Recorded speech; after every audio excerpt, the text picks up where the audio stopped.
Welcome to Beyond the Dragon, where we explore indie tabletop role playing games and their design to inspire you to play them or take what you like for your own creations. Hi there, my name's Sun. Hi there, I'm Oscar C. Tango. We're both tabletop game designers and professional game masters who love TTRPGs. Today, we'll be discussing Into the Odd. Created by Chris McDowell on the 10th of January 2015, Into the Odd is a simple D20 roll under OSR system. In an industrial age London analog city, you are characters that go on expeditions to find out about mysterious environments, evade powerful threats, or seek out mysterious arcana. Whenever you try to avoid danger, you attempt a save. Roll a d20, and if the result is equal or below one of your three ability scores, you pass. A 1 is always a success, a 20 is always a failure. Your three ability scores are Strength, Dexterity, and Willpower.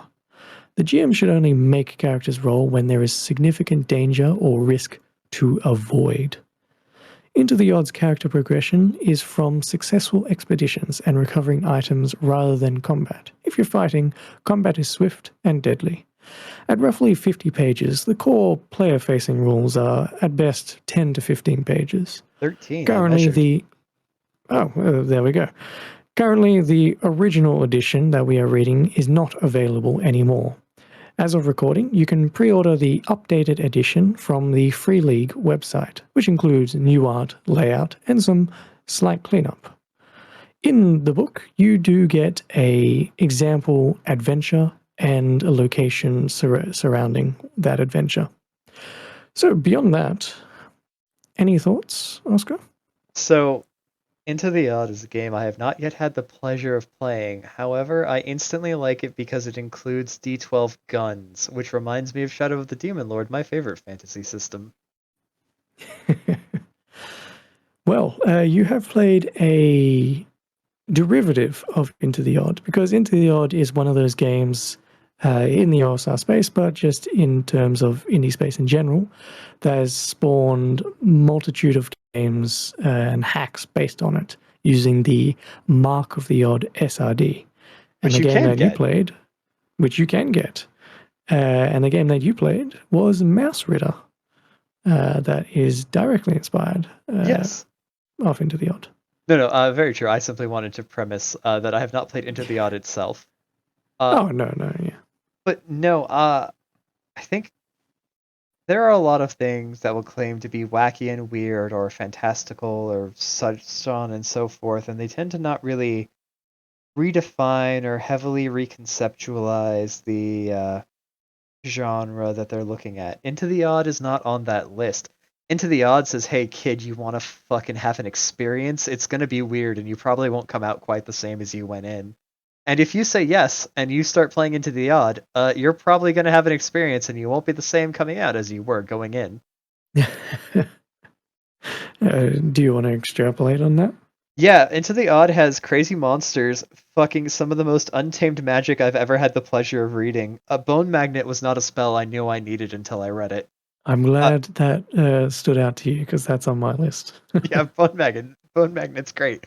But no. The game says you're going to go from a place where you're safe into a place where the world stops making sense.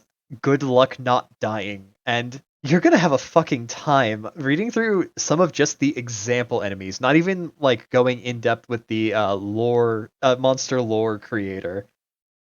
Yeah, this game has some shit, and frankly, I don't know if I'd qualify it as a horror game, but I certainly wouldn't qualify it as a stand. I would dark For fantasy me, comedy, honestly, maybe.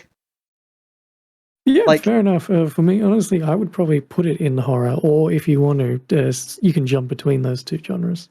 yeah, no, like how do I put this? I don't think that this game is gonna scare anyone, but it will probably make you uncomfortable, and that is very much a horror approach that is valid. Fair enough. Anything else? Any other initial thoughts?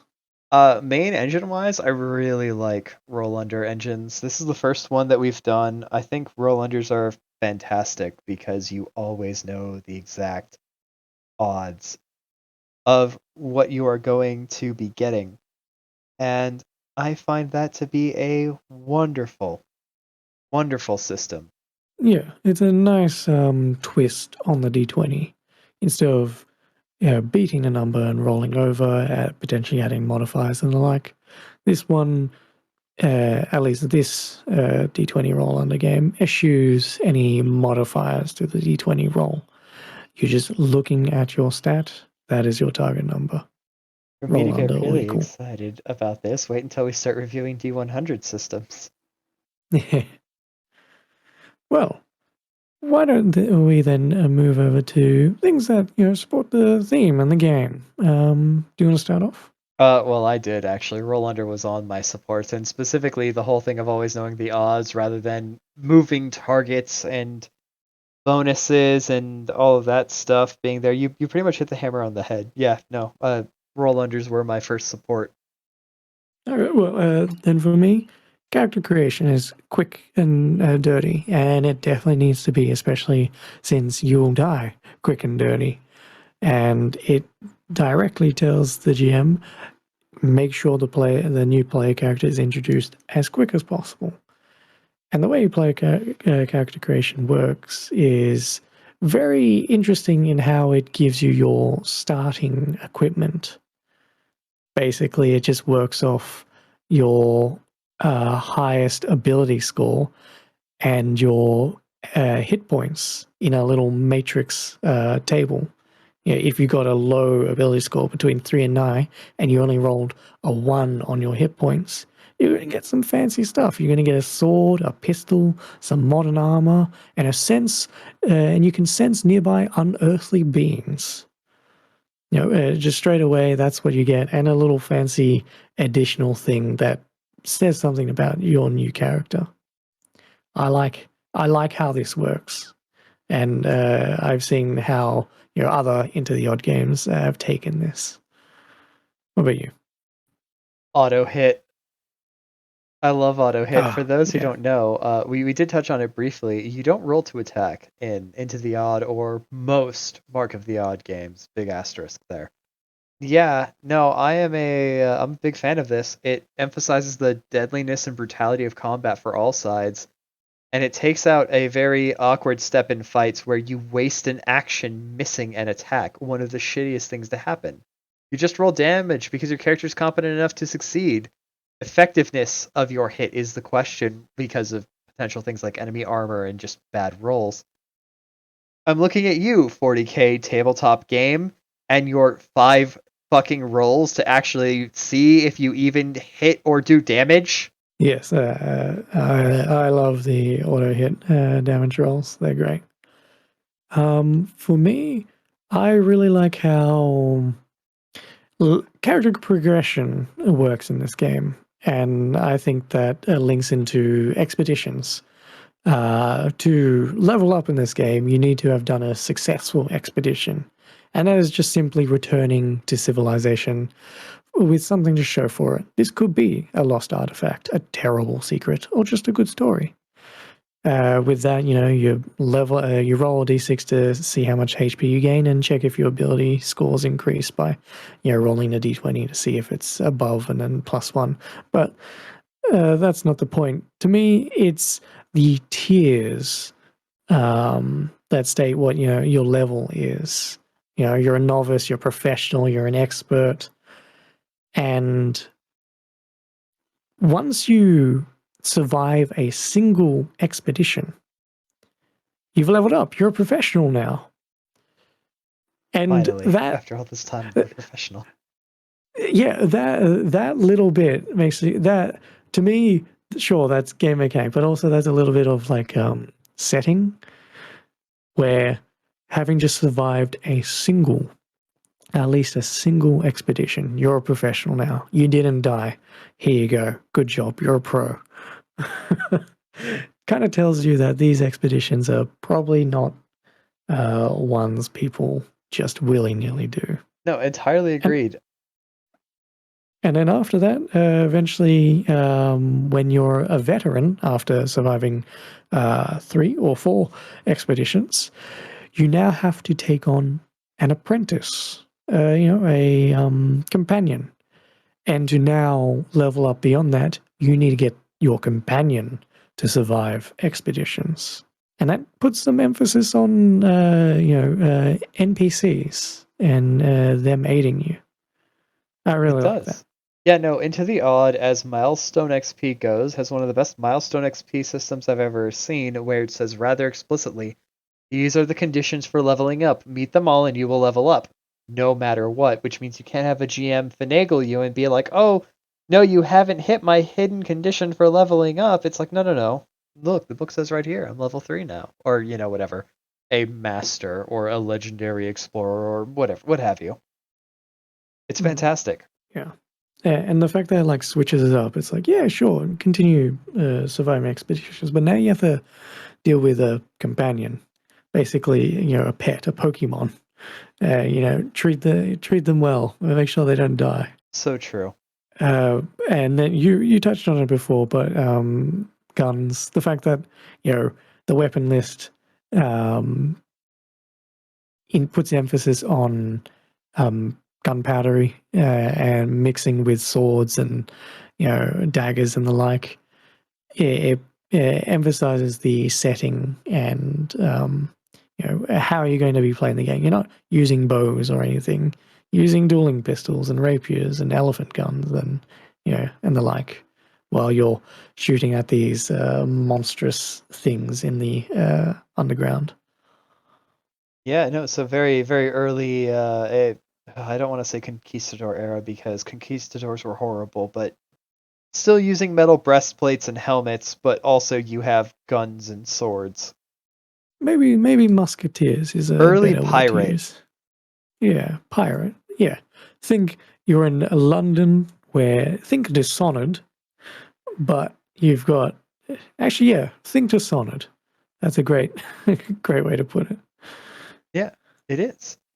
So I do have another thing I would like to bring up. Yeah. So on the GMing side, weird ass monsters. This game says just don't worry about player facing rules when you're making a monster. Your monsters should just be able to do the cool thing that they want to do. Don't worry about how they achieve it. They just fucking do.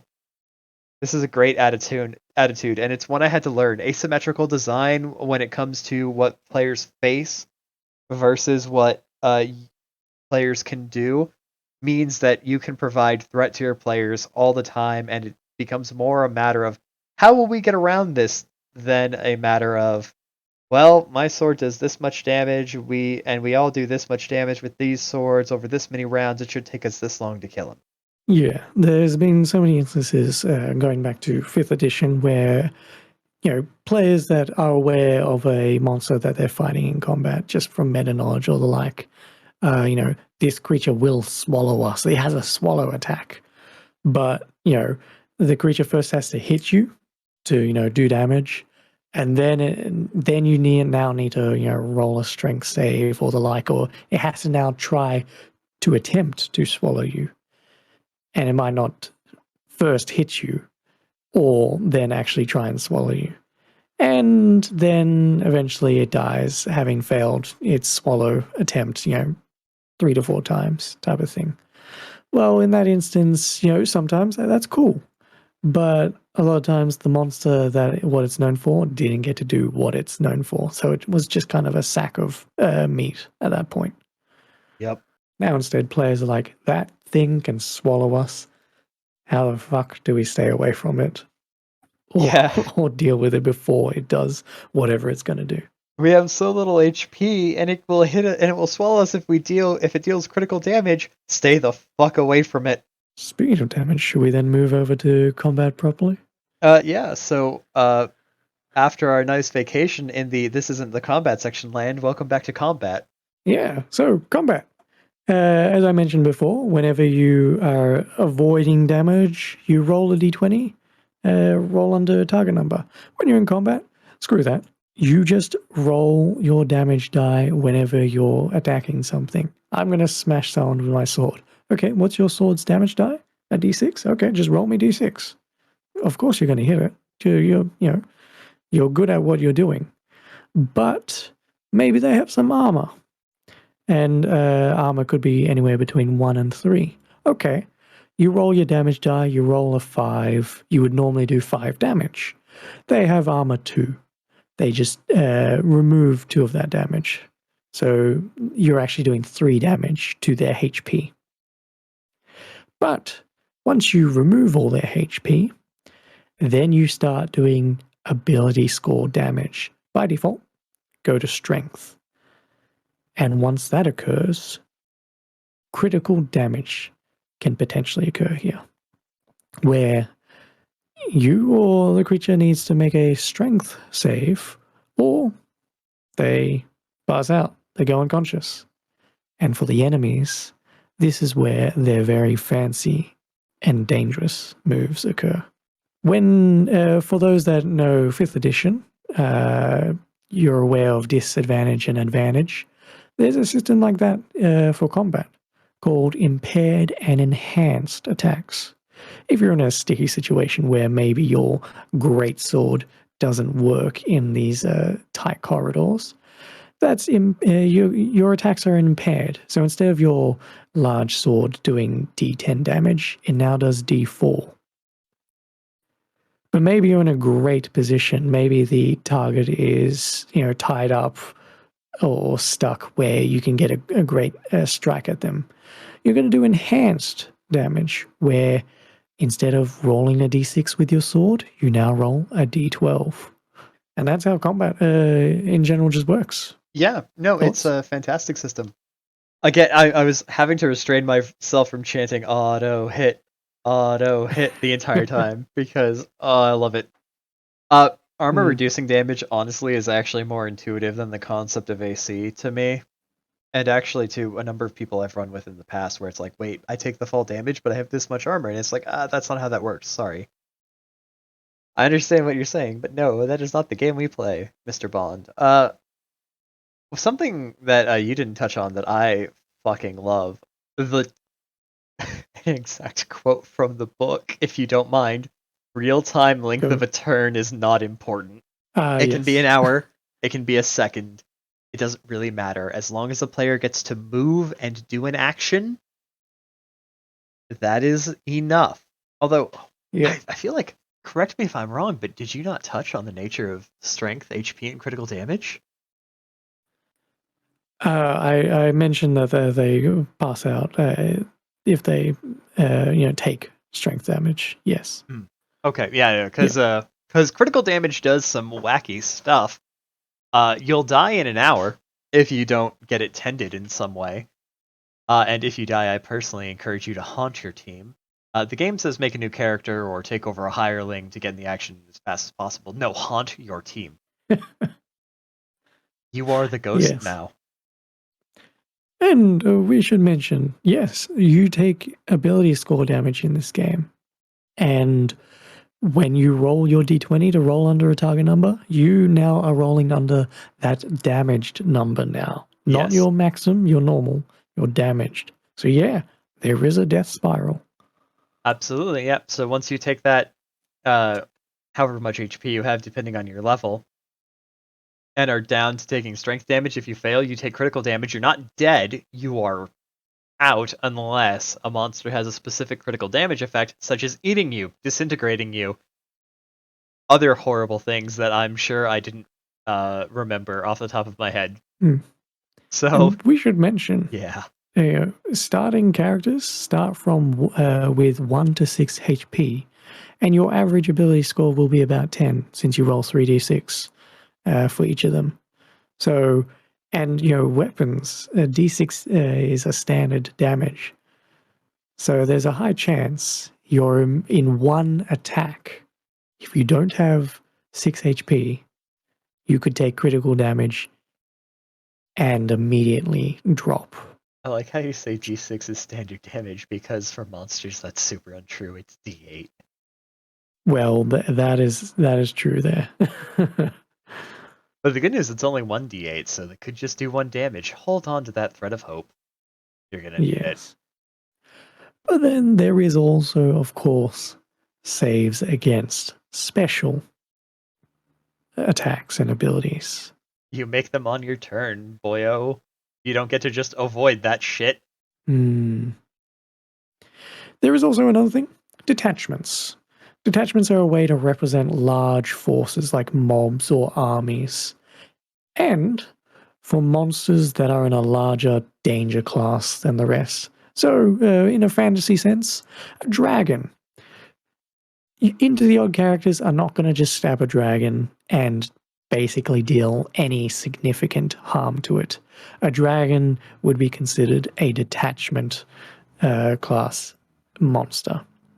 You'll need to use siege weaponry or have a detachment of your own to fight the dragon. So you would need an army, a force of knights to fight this dragon to effectively do standard damage to this dragon. So there is some large scale, mass combat rules in here, but being very simple. Yeah, it's fantastic. But also on the flip side, having a warband, detachment, you can tell that there's a lot of words for the same things across the various games that this has spawned. Having a detachment means that also your detachment can't get messed up by a single person unless they have a particularly devastating attack. That is, of course, the caveat with a cannon or a strong spell or something truly special. You can always deal damage to even detachment scale enemies. The game's not unreasonable. Indeed. Uh, Another thing, actually, short rests. They give back all of your HP. They don't clear any kind of special. They don't clear your stat damage, attribute damage, but they will give you all that HP back. Take a few minutes, drink a bit of water. Full rests will require an entire week of rest and relaxation in comfort, and it restores all of your ability scores and cures all of your ailments. Even if you come back with Yeah. just one leg, little Johnny, you'll. Yeah, it gives you the full rest shows you like how much time you're supposed to be resting and allows for a progression of the world, and shows you you're not superheroes. If it wasn't clear already, you need to take a full week to rest up. And I suppose the last thing is in terms of the more round type focus. This game does not have spells in the traditional sense. It has magical items that you use to do spell effects called Arcanum. The Arcanum, you auto-succeed at their normal function, so no need to roll here to see how well your spell goes. But if you want to make it do something different than its function, for instance, a heat ray to thaw out someone frozen, that takes a will save to bend it to your will. This is a neat little way of basically making, allowing players to be creative with what they have, but also, I don't want to say spell crafting, but that's the easiest Spell tweaking. analogy. Yeah, spell tweaking. Yeah. Yeah, oh, And and also this takes an action. That's why I brought it up in the round. I see, I see. And yep, initiative. The leader rolls rolls a dex save to decide which party goes first. So team based. Yep, and only if it's not clear, which means, of course, ambushes, you get the obvious start. Yes, indeed. But beyond that, yeah. their combat's simple. There's not much to really go on about. Really easy to understand. So then standouts, because I don't have anything else. Yeah, no, we can move over to standouts. For me, one that I'll just bring up, since you probably will mention it, Arcana, Arcanum, the magic items of Into the Odd. You're going to be going into these expeditions, you're collecting random things. A lot of time, they will probably be Arcanum. And when you bring them back, you'll be the envy of others and potentially thieves and the like. Into the Odd provides a good wealth of Arcanum that should inspire you to make more if you start to run out of these things. Arcanum come in a couple different forms. There's minor, there's greater, there's legendary. There's Arcanum that aren't items, they're big, like they're just structures. They're consumable, and sometimes they're in weapon form as well. And I like how they represent each of the arcanum with a little sentence. Minor arcanum is powers you cannot understand. Greater are powers you can barely control. And legendary are powers you shouldn't control. And one that stood out immediately to me was in the minor arcanum, a bone magnet. Bone You may magnet. attract or repel a single target that has a skeleton, unless they pass a will save. I like a bone magnet. Just that phrase there is just great. That's how you summon a group of Bones Deep players, as you cast Bone Magnet. And then one from Legendary that I thought was like, oh, that would be a really cool arcanum to just have with you in like a drastic situation. The glorious statue. You and your allies fight to the death, even after taking critical damage. Ooh, So just continue to fight. that is a good one. What about you? Honestly, Bone Magnet was the one I wrote down. I didn't write down any others. I was kind of glancing at them. So I don't have an arcanum for you beyond Bone Magnet. I'm sorry, everyone. But I do have something that's similar to Arcanum, and that it's tangentially related. The Oddpendium. The final section of the book is a long series of tables to help you generate monster lore. You need to stat them yourself, of course. Arcanum, you may need to tweak their exact thing to make them do what you want. And people, you should probably give them a background of your own if you want them to stand out and not just be a guy of place at job. It's a fantastic tool, and while it needs some modification, that the fact that it upfront says you're going to need to modify it makes it more versatile because you know not to simply rely upon the dice. Indeed. Love a good generator. And they provide a good wealth of them. This is like 12 pages of the book. It's a thorough generator. Anything else on your end? I mean, there's not a. I have not read many games with a starting adventure in the core book. The fact that this does this and it's not a separate thing I need to pick up is absolutely wonderful. I'm a huge fan. And also, I mentioned before my opinions on how the milestone XP works. This is the way to do milestone XP. No ambiguity, set obvious conditions that everyone can agree on and understand. Yeah, and these milestones are tied to the game and what you are doing. The setting, a feedback loop. Your people going into expeditions to pull something out, type of thing. And of course, you're going to gain experience, lowercase e, by doing those things. Yeah. And that's your milestone, doing what you're known to be doing. Yeah. I also like how the general world overview, like even just at a glance, it's like, oh, I recognize that from the spiritual successor sequel, Electric Bastion Land, a game featuring a city called Bastion Land, which is on a system of tunnels and super clear, and also a Mark of the Odd game by the Into the Odd creator, and also super clearly just a slight time advancement of Into the Odd, focusing specifically on Bastion Land. That was awesome. Yes. If you like Into the Odd and you don't, maybe the standard setting of industrial London isn't suiting you. Maybe you want to go more electro, Art Deco, electric Bastion Land, which is a time skip away. And actually, yeah, I'll briefly mention it. The creator is also doing Primeval Bastion Land. Oh, cool. To me, that one's more largely separated, and it's more just a naming convention, and that's more like mythical Arthurian knight stuff. So now, if it a has little tangent, but Bastion yeah. Land and tunnels, I think it's valid.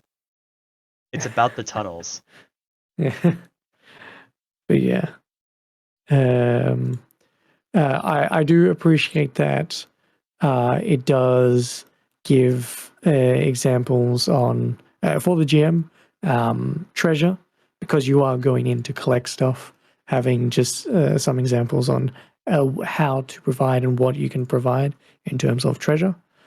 And then also, when you're not facing monsters, which hopefully you aren't, because you've done something wrong and you should be running away, it does give examples on traps, obstacles, and hazards, and how Into the Odd deals with those situations. Because players only need a roll if they're trying to really avoid a danger or a risk. And in some cases, there needs to be a way to dictate maybe a little bit of randomness. There is the luck roll, which is just a d6, and the GM just dictates, or any of the examples of hazards dictates a out of 6 chance that something will occur.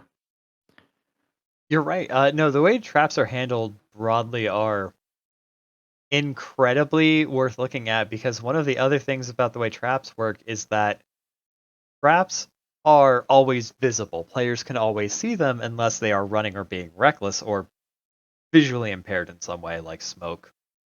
Their eyes were ripped out by a horrible witch, whatever, normal things. Which means that they can always see them, but they're still a threat. Just because you see it doesn't mean you can automatically avoid it. And so it encourages creativity in figuring out a way around traps. Yeah, they're not a gotcha. Traps, a majority of the time in a lot of games, are gotchas.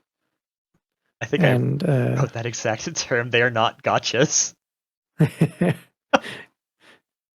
well, definitely on the same thought process there. Yeah, they're not gotchas. It's a new challenge to overcome that you've placed in front of the players, and now they need to figure out how to avoid it, and also maybe use it when a monster is chasing them down the corridor. So it's like, yes, that trap back over there.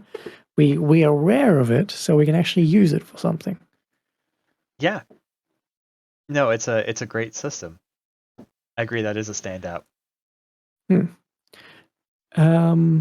Honestly, beyond that, standouts, of course, for me, auto hit damage, love that. The 3 ability scores, that's good.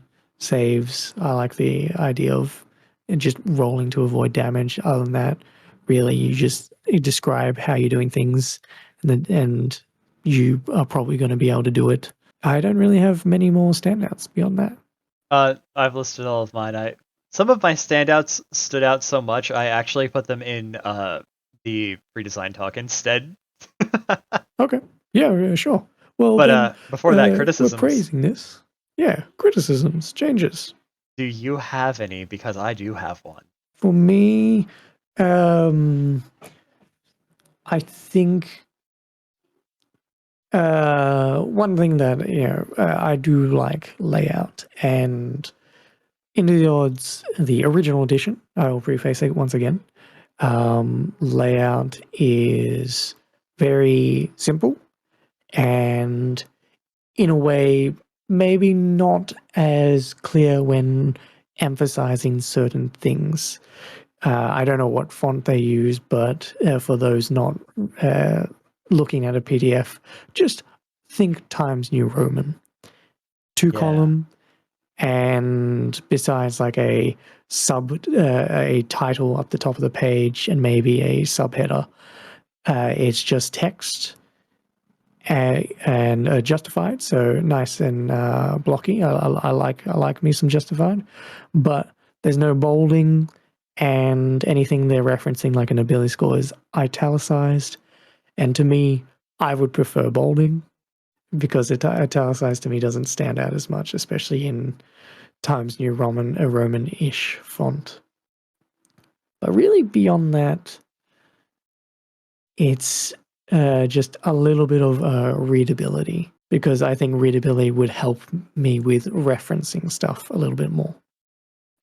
I can easily flip to something and see what I'm trying to look for, instead of hopefully it's capitalized, or try and see if there's an italicized thing. That wasn't on my list of criticisms, but you're right. I actually had a little bit of trouble reading the book just in terms of like the physical way that the words were with the font was actually a little bit hard on my eyes. So I will admit uh I skimmed some sections because it was like, okay, this is a list of things like, oh, this is a list of Arcanum. Anything that looks cool just by its name, nah, okay, moving on because my eyes were starting to get a bit sore. Yeah.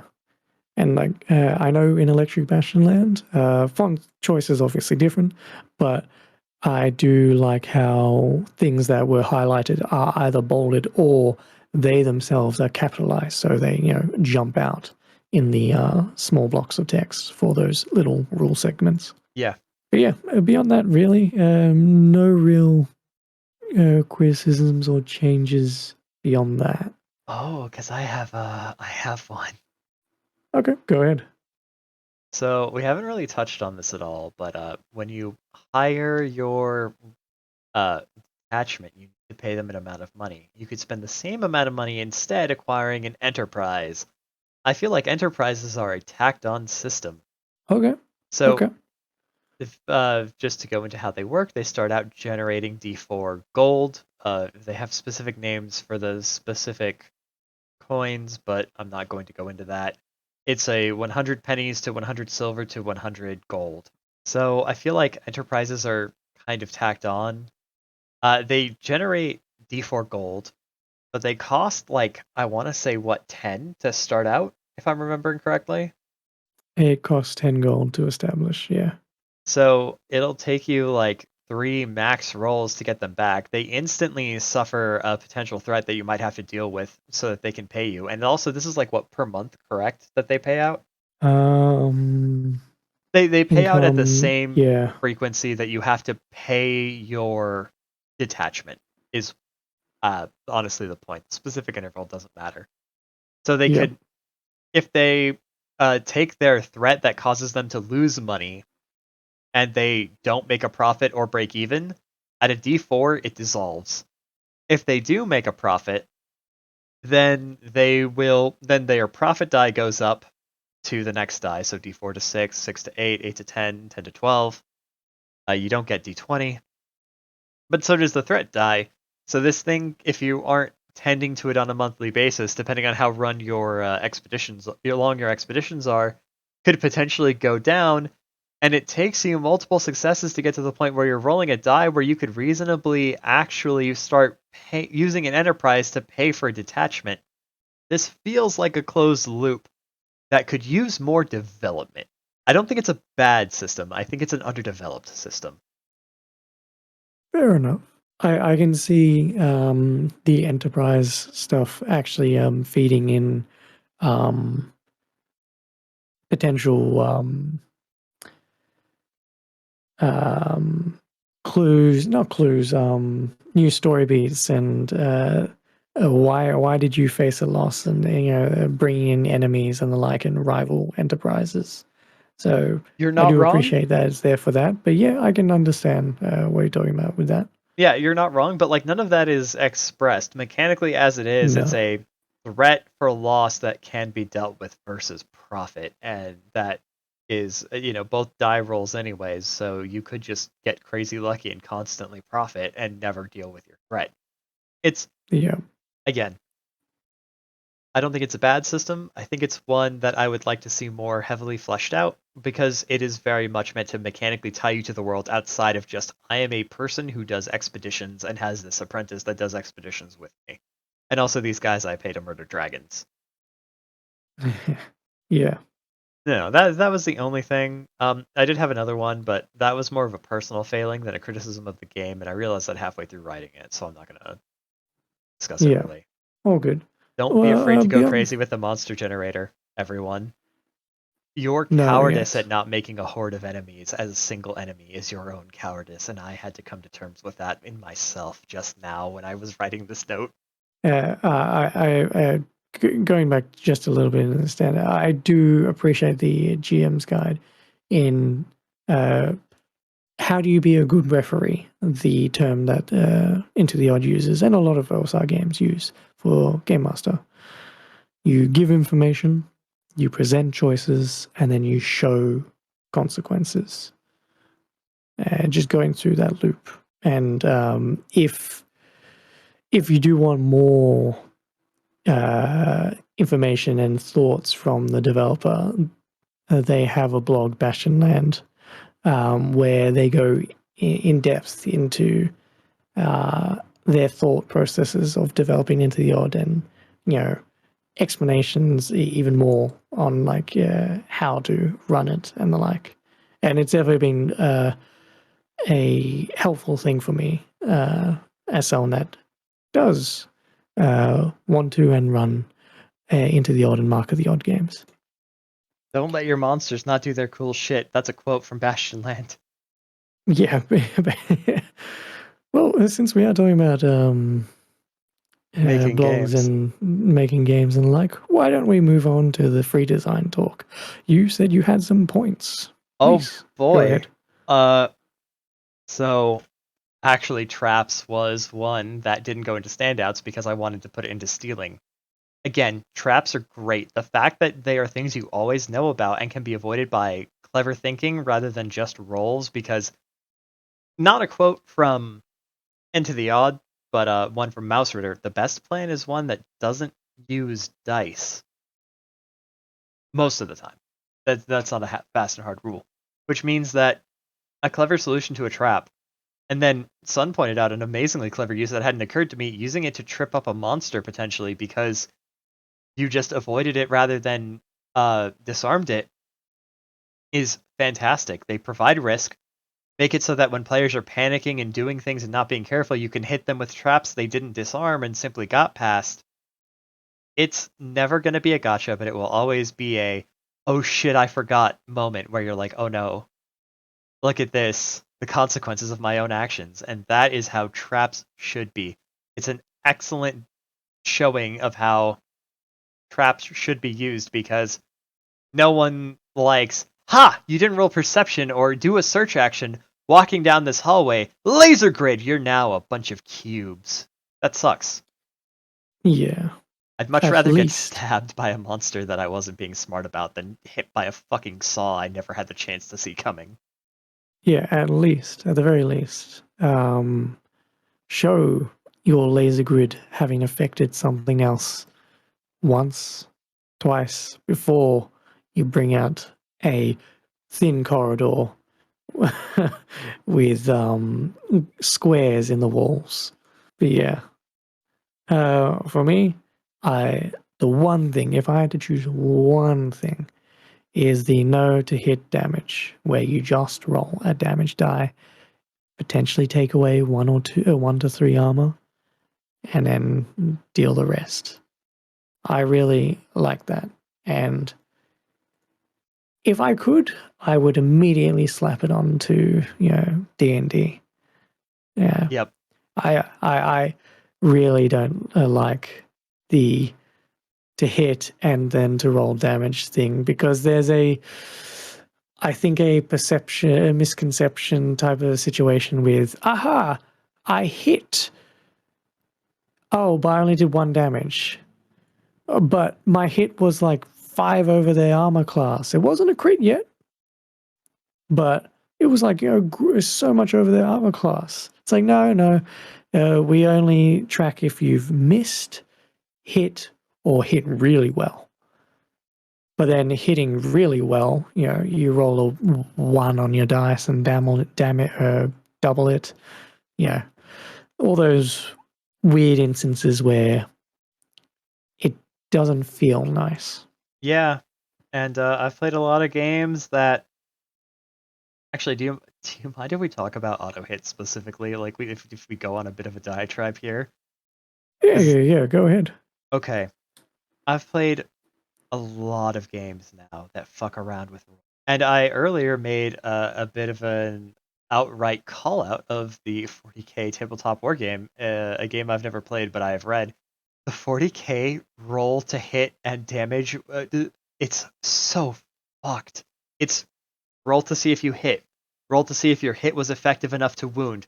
Roll an armor save to see if armor completely stops the damage. Roll an invuln save if your creature has an invuln save to see if it's just immune to damage.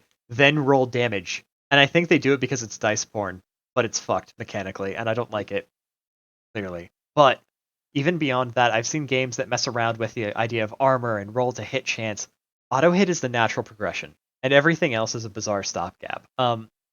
We've talked about 5e, it's miss, hit, crit. Those are the only 3 states. Open Legends, a game that me and Sun have both played, and will show up at a later time eventually to be reviewed. The system is deal minimum 3 damage, or the amount your roll was over their armor. This actually does kind of work well. You can add special effects if you did 10 or 5 damage, depending on some perks and abilities, for extra special things, and that way, even if you're only doing 5 damage, you get a special effect. That is very nice and very appealing. Yeah, But I it really is like kind that of the roll to deal at the damage minimum. almost. If you think about it, it's roll to see if you do damage at all, and if you do at least 3. Open Legends is weird. Yeah, I don't want to get too much into it, but Open Legends does have a similar, minus the armor and then the leftover is damage if you were attempting to damage type Yeah. of thing. No, I And only even just if realized you that. fail, and even if you fail, you will at least do 3, no matter what. So I do like how Open Legend has done their basically auto hit damage system. Yeah. But no, then but then there's Go stuff ahead. like I run 2 games stick out to me with this kind of thing. Currently I play a lot of Lancer and I play a lot of Cyberpunk Red. Lancer has damage reducing armor called armor and dodge called evasion. And then also there's avoiding electronic attacks evasion, which is just evasion but with extra steps. But so I like the idea. I agree entirely. Damage reducing armor is great, and again, like I said, it is to like a frank consideration, more intuitive. But you're still fucking around with chance to hit, and so it feels like it falls flat. And then you have the fucking range tables of Cyberpunk Red. For some people who've never played Cyberpunk Red, when making a ranged attack, you roll a d10 plus your skill to attack, plus the stat that your skill is linked to. And then depending on your distance and the weapon that you are using, because each weapon has a unique distance profile, you will have to beat a set target based on their range to then deal damage, which is then reduced by armor. Saying it like that, it sounds insane. Playing with a virtual tabletop, it's not that bad because the range tables are just like set by a bunch of drop downs whenever you and then you roll and it just does it back end. It's great, but like what a fucking wacky system.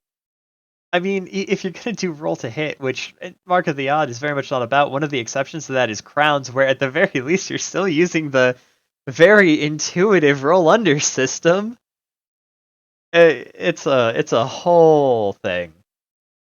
But no, auto hit is, I think, the natural progression. It's about what damage you deal and how armored something is. Because even if you're taking out into the odd lethality, even if you were to put in the 5e bloat, you could say, oh, well, this is a well-armored character.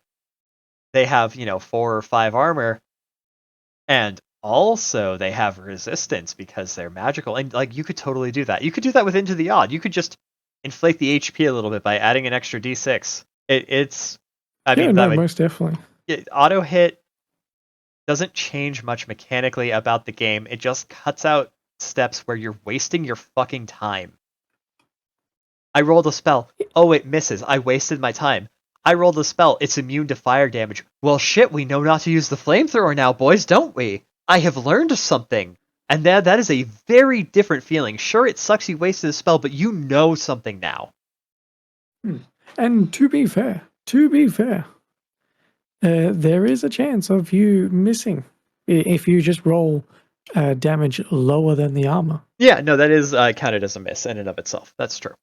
Or Oh, I wouldn't count it as a miss personally. I'd count it as a deflection, but whatever. Yeah, deflection, yeah. But yeah, no damage dealt, yeah. But and again, an ineffective attack tells you something. An attack where you get your damage half because it's resistance tells you something. An attack where I hit it, I rolled a 2, it didn't take any damage. Shit, we know it has at least 2 armor now. These are all situations where nothing was wasted because you've learned something through your failure. And that's important. And I do appreciate how in Into the Odd, at least, the maximum amount of armor you can have is 3. And the lowest damage die you can deal, impaired, is a d4. Meaning, if you're impaired and going up against an enemy that has 3 armor, that's going to be very difficult for you to actually deal a single damage to them. Now, does Into the Odd have dual wielding advantage on damage? No. Yeah, because I didn't see a rule, No. but I wasn't sure if I had just accidentally missed it. Yeah, I didn't think so. No. But yeah. And auto hit damage just leads into what we talked about with monsters, allowing monsters to do their cool thing. Mm-hmm. They will hit, and if they don't have a fancy thing on their standard hit, they will eventually get to critical damage you and then do their cool thing. They swallow you, they, teleport with you and drop you from, 10 feet high, you're now slimed and burning on fire, taking, dexterity damage each turn, etc. Yeah, no, it's a great system. Wow, we spent a lot of time talking about auto hit. It wasn't quite enough for its own video, but I'm glad that I got to talk about it a lot. No. It's great stuff. And yeah, like we mentioned, it does not have to be limited to a weaker player character game like Into the Odd. Yeah, bring it with your 5e and the like. There's auto hit games out there that are all about combat where you're, powerful people out there like, Lumen. It has auto hit, but you're just doing flat damage. You just need, with your powers and the like. You can still do that and just bump up the HP and, build accordingly. That was the whole point of Nova not having guns. Which is why I say Nova is superior to Light, having never read Nova. It's only because of auto hit. It's actually just auto hit. We'll get onto Nova where you can have your more discussion on that. No, we will, yeah. Absolutely. I cannot wait to review Nova. It's on our list somewhere in the future. So do you have another steal now that we've? Or was it my turn? You started talking about auto hit. I just went on a fucking tangent there. Yeah. Do you want to do another one? Because I talked for so long. I do have another thing. No, honestly, for me, I like how the quick character creation table works. That's cool, and how the D20 rolls are saves. You're trying to avoid danger or risk. It's like a reactive thing. Beyond that, you're just doing whatever you do. And the GM will tell you when you need to save, unless you have some fancy thing, maybe, which is generally just Arcana. But yeah. Go ahead. All right, so Arcana are fucking weird in a great way. I know I didn't have any that I wrote down other than Bone Magnet, but I did read a few just because I wanted to. So there's a very specific thing about this magic that I like. It is item magic. It is not wizard magic. I'm gonna get into that in a bit. Don't worry. Yeah. It feels alien, incomprehensible, and exciting as a concept. I'm not a character who sat in school and fucking read a book until I was able to fucking command the goddamn forces of the universe and bend them to my will. I instead picked up this horribly and clearly cursed object that allows me to fucking summon people with skeletons in front of me because that's a spell. Or, oh my god, the fucking one that lets you break an orb and summon horrible firebirds. I have a table that is a portal to a paradise. Yeah. This kind of leads into the knave concept where it emphasizes items. It does. And spell books are each their own item for a single spell. This is kind of like that. If True. you want to be throwing out these mystical effects, you're going to have to carry a bunch of magical shit with you. There is one distinction about this that I feel is important. As much as needing the spell book to cast the spell is itself a limitation from what I would consider the high magic, the you sat in school until you could bend the forces of your style of magic, the one that you get with 5e and even to an extent Shadow of the Demon Lord, where it's these are the schools of magic. You know them now. Books are a step removed from that, but it's still, yeah, you read this book. Now you can cast magic. It's in some elder tongue that you can't speak. Don't worry about it. The words make sense. This is, you picked up this horn. Suddenly you're able to summon fucking lightning. You do not know why this is. This is nonsense bullshit. And that's the style of low magic. Magic is a incomprehensible, almost eldritch hostile thing, and I like that as a style. I'm just looking at one of the arcana from the Greater Arcana, a pressure needle. If the target takes critical damage today, they explode in a bloody mess. And that immediately makes me go, it's like, okay, I need to use this sewing needle to prick them and then stab them with my sword, and then they'll be gibbed, basically. Yeah. No, it's this is some of the most like single-handedly hostile magic in the best way I've ever seen. This is magic that will fuck you and everyone else up. Yeah, no. Flesh Tome of Babel speak in an incomprehensible language. Every living thing can understand you and reply in the same language. That's great. Yeah. And sure, there's more simple ones like Inferno Device, cause a source of fire to explode, causing D10 damage to all within 20 feet. You know, that's a more simple one, but it's still a massive effect compared to what you can normally do with simple weapons. Spirit Chain, there's a body swap spell. That's all you need to Yeah. know. Body swapping is a great mechanic. My dwarf that I turned into a fawn will cuss me out for several hours over having done it, which is proof that it's a brilliant thing that all GMs should do to all their players. They liked the effect in the we should preface. Oh yeah, They were no, okay with it. he cusses me out when he's having fun. Yeah. But no, it's just another way of being like, I have this very weird thing. How am I going to be creative with it? Because yeah, remember you can twist its effect, and you just need to try and save against it. But yeah, Doom Hive. I'm not even going to describe it. You know you want Doom Hive. That shit sounds fucked. I just like how the monsters are built because of the fairly simple nature of Into the Odd. The monsters and their stat blocks are as simple as you want them to be. Just it's up to you based on how you want to make them special with their damage or their special trait they do. Strange Hunter. It's got 13 strength, 13 dex, 12 will, 14 HP, and 1 armor. Stats, they don't really matter. Who cares about that? That's fine.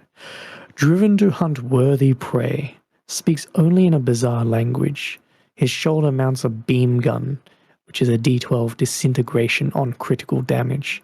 And he carries an exotic curved blade, d8. It's like, okay, now I know I've got a predator that will immediately kill someone once they get to critical damage.